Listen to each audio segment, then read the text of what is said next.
Hello, how's it going? I don't normally do this, but it's been raining all month, and I have the kids. But I haven't really showed me gear that I use when I'm out. So I like the traditional stuff. So a lot of my bushcraft skills would be the traditional style. Don't get me wrong, I like the modern stuff as well, but I normally use the modern stuff if I'm going hiking or shooting or something like that. Yeah, I like doing traditional shooting as well, though. Okay, so first, one of my favourites, believe it or not, is the old reliable wool blanket. Okay, so this particular one is a very good quality, 100%. It's lamb's wool. It's pure new wool, or virgin wool is another name for it. It's actually from Foxford in Ireland. Um, I'm Irish myself. It's in Mayo in Sligo or Mayo in Ireland. It's a wool mills, and they have a beautiful shop out there that they sell all handmade wool items like this. So I purchased this probably 2 years ago, maybe, and I love it. You can sleep beside the fire and not having to worry about a spark going on your expensive down sleeping bag. And even just to throw over your shoulders if you start getting cold at night. It's the thing about sleeping bags for me. I'm not a big fan of sleeping bags for the simple reason I feel claustrophobic. And if you need to get up to go to the toilet during the night or that, and you're getting back in, and my legs get very claustrophobic when I'm sleeping in a sleeping bag. So what I do is if I'm in the hammock, which is even trickier when you're in a sleeping bag to be getting in and out, and then the more you think about going to the toilet, the more you have to go. The usual, as soon as you get out and say, oh, you get cold getting out of your bed, and then you say to yourself, oh, I don't want to have to do that again. And 5 minutes later, I need to go to the toilet again. I'm back all night long sometimes. But anyway, I was rambling there. So if you're in the hammock, what I generally use is, this is actually the good old reliable Thermarest. This is the Four Seasons Thermarest. Expensive to buy initially, but I have never experienced cold since I bought that. I would rather have that than a sleeping bag, and I mean that. I'd sleep on that in my clothes. I have done, and I've been perfectly fine, no problem. Big fire, lie on that, and whatever way it insulates you from the ground. There's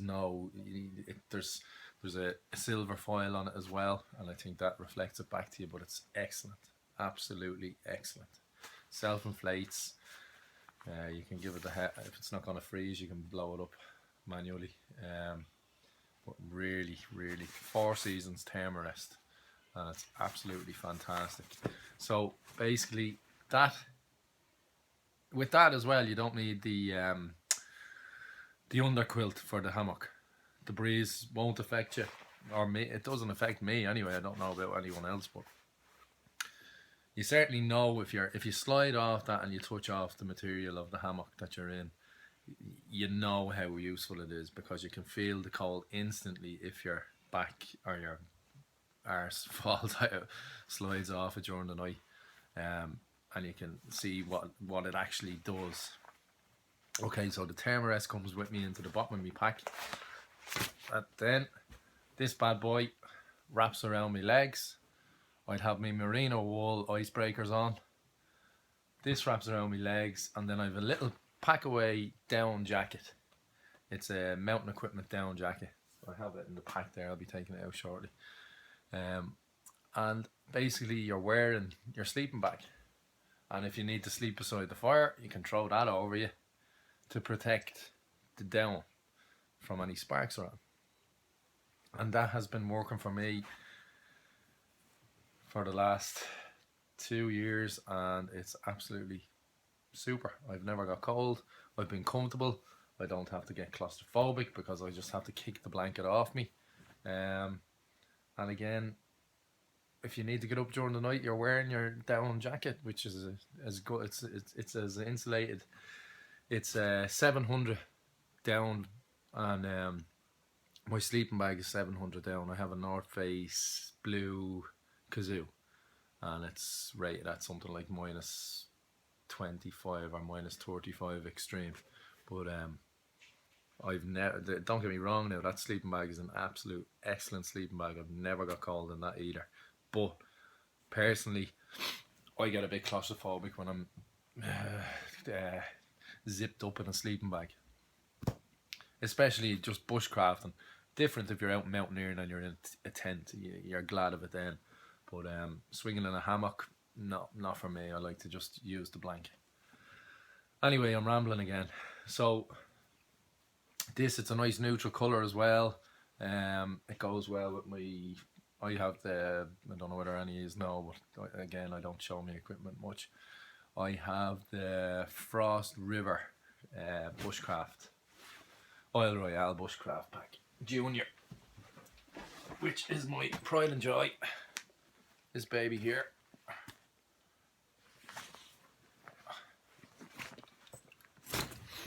And that's actually packed out to what I'd normally use when I go out. That's just kind of anywhere I go, this comes with me with what's in it. It's ready to go. So I don't know whether to bore you by emptying it or not, but maybe I'll keep that for another video. But that's the kit I use. I strapped the wool blanket to the bottom.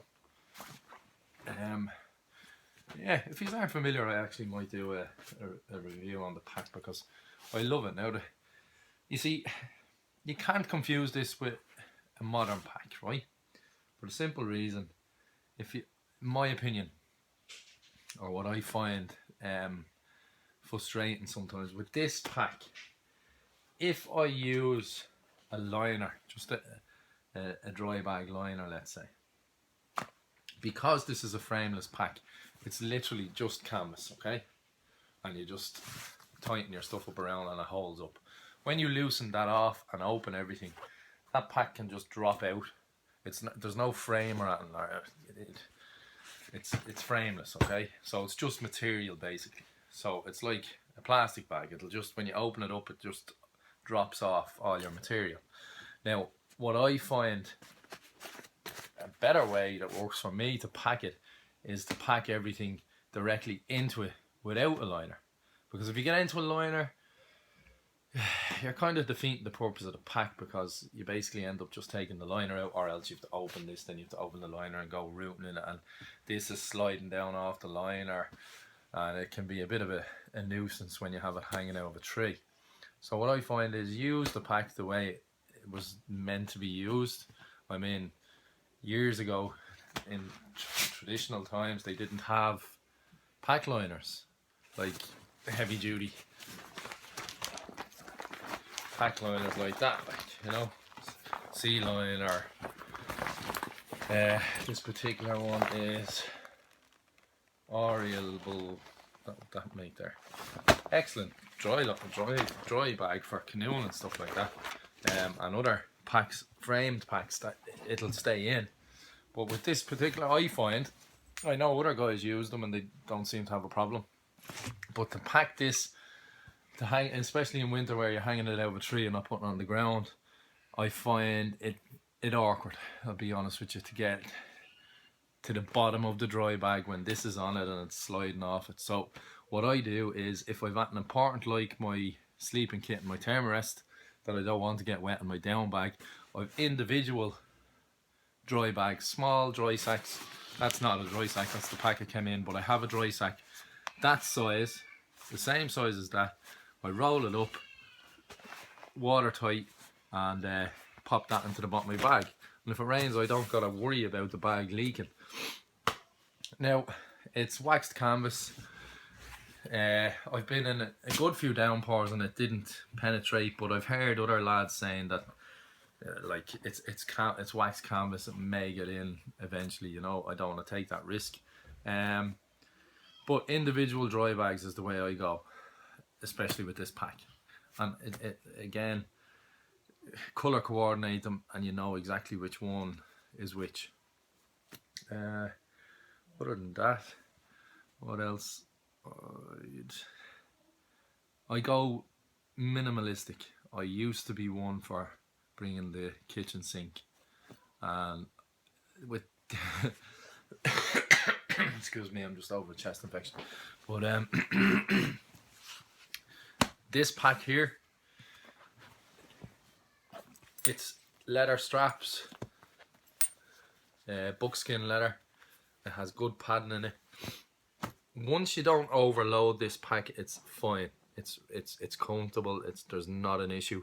What I love about it is it's the junior, so it's short. There's no waist belt, which means you can. I have a bushcraft belt that I have a leather belt, but I have my knife, my saw, my fire kit and stuff like that on that, accessible around my waist, and you can wear that with this because you're not getting the waist strap isn't crushing it against your hip and hurting you.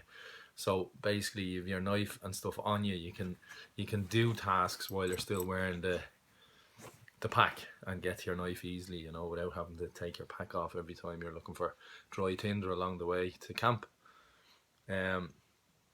But you will learn the hard way with this.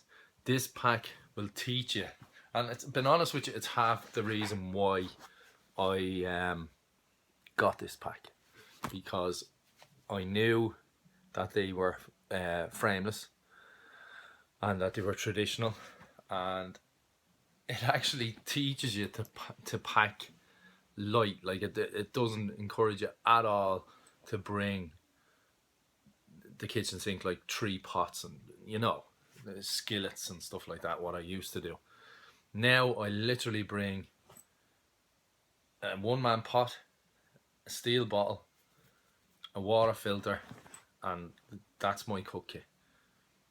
If I think I'm gonna fry food, I'll have a small little light stainless steel pan that falls away. It's only a small one, a 1-man pan as well. It teaches you the hard way to pack light, because let me tell you, if you pack this out heavy,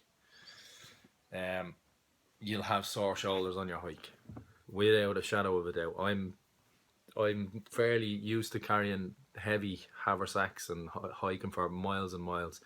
You won't hike far with this pack. It's not designed for it. It's designed for portaging in canoes and messing about in forests. It's not for hiking miles and miles unless you're going minimalistic, which it is. The guys who used to wear these back in the day were minimalistic frontiersmen anyway, who use bushcraft the way it's meant to be used and not all fancy kit that I think. I've done it myself, so I'm not no disrespect to anybody that does it, but I absolutely adore buying kit myself. I love kit. I love seeing people's kit reviews, but you have to know when to draw the line as to. I mean, that's what bushcraft is. Bushcraft's meant to teach you how to live off the land and utilize the trees and the plants around you, and make stuff, whittle up spoons and whittle up bowls or whatever you got to do to, you know, keep it minimalistic. And this pack for me taught me that, because of what I just said. It's not a pack. You're going to be uncomfortable if you start bringing heavy kit. So for me that worked, and I have to say, since I've done it and experience going with the minimalistic kit, it gives you a kick in the arse basically. And you